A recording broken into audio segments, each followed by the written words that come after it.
So talking about confidence, I'm going to tell you a personal story.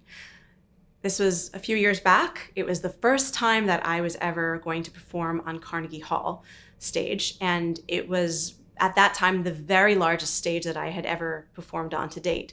I remember being backstage and looking at how big the stage was and getting that feeling of nerves and anxiety because there were literally 3,000 people in the audience. It was sold out. And I remember my knees were actually knocking. That's how nervous I was. And I had never really experienced nerves at that level before. And I thought, oh my gosh, what am I going to do? I have to sing in about 15 seconds.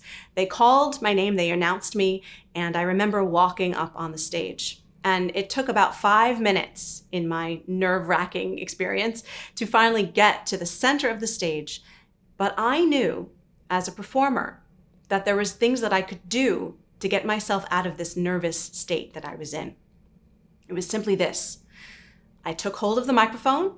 Before I did that, actually, I counted my steps. 1, 2, 3, 4, 5. Each step. What that did is it took my mind away from my own insecurities and anxieties. All I was doing is my brain was counting. I finally got to the middle of the stage. I grabbed the microphone, and the next thing I did was said to myself, all you have to do is over-enunciate the first sentence. Every consonant, I want that to be crisp and clear.